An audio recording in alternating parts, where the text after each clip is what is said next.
ഇന്നത്തെ ക്വസ്റ്റ്യൻ നോക്കാം.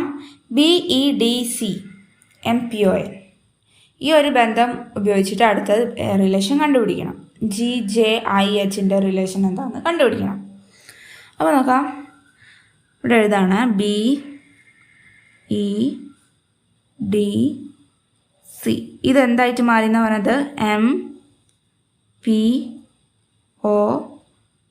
ആയിട്ട് മാറി.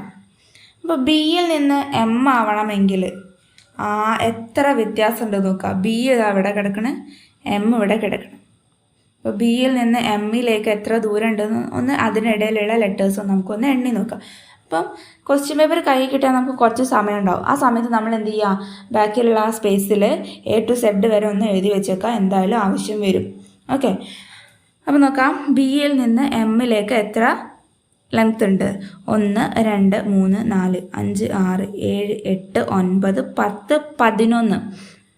ബി കഴിഞ്ഞ് 11ാമത്തെ ലെറ്ററാണ് ഏത്? എം. അതായത് ബിയിനോട് ഒരു 11 കൂട്ടിയതാണ് എം എന്ന് പറയുന്നത്. ഇനി അതേസമയം ഇഎല്ലിൻ്റെ നോക്കിയാലോ. ഇയിൽ നിന്ന് പിയിലേക്ക് എത്ര ഉണ്ടെന്ന് ഒന്ന് എണ്ണി നോക്കുക. അപ്പോൾ നമുക്ക് എന്ത് തന്നെ കിട്ടും? 11 തന്നെ കിട്ടും. എണ്ണി നോക്കണേ സംശയമുള്ളവർ. അടുത്തത് ഡിയിൽ നിന്ന് ഓയിലേക്ക് എത്ര ദൂരം ഉണ്ടാവും? 11 ദൂരമുണ്ട്. ഓക്കെ, അതുപോലെ സിയിൽ നിന്ന് എന്നിലേക്ക് എത്രയുണ്ട്? 11. ഓക്കെ, അപ്പോൾ ഈ ഒരു 11 ലെറ്റേഴ്സ് ഡിഫറൻസ് വെച്ചിട്ടാണ് റിലേഷൻ ഉള്ളത്. അപ്പോൾ നമുക്ക് ഇതേപോലെ കണ്ടുപിടിക്കാമല്ലോ. GJIH. അപ്പം ജിനോട് ഒരു 11 ലെറ്റർ കൂട്ടിയാലാണ് എന്ത് കിട്ടുക? അടുത്ത ലെറ്റർ കിട്ടുക. അപ്പോൾ ജിനോട് 11 കൂട്ടുക. 1 2 3 4 5 6 7 8 9 10 11. ഏതാണ്? 6 വരുന്നത്. ക്ലിയർ? അടുത്തത് ഏതാ?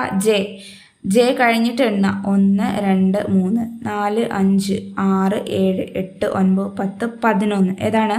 യു ആണ്. അപ്പോൾ തന്നെ നമ്മൾ ആൻസർ കിട്ടി അല്ലേ? RU വരുന്ന ഓപ്ഷനിൽ ഏതാണ്? എല്ലാം എണ്ണി നോക്കി സമയം കളയാനൊന്നും നിൽക്കണ്ട. യു ഓപ്ഷനിൽ വരുന്നത് ഏതാണ്? ഓപ്ഷൻ A ആണ്. അപ്പോൾ നമ്മുടെ ആൻസർ ഓപ്ഷൻ A. ഓക്കെ, അത്രേ ഉള്ളൂ. അപ്പോൾ നമ്മുടെ വീഡിയോസ് ഇഷ്ടമാകുന്നുണ്ടെങ്കിൽ വീഡിയോ ഒന്ന് ലൈക്ക് ചെയ്യുക, ഷെയർ ചെയ്യുക, ചാനൽ ഒന്ന് സബ്സ്ക്രൈബ് ചെയ്യുക. Thank you for watching.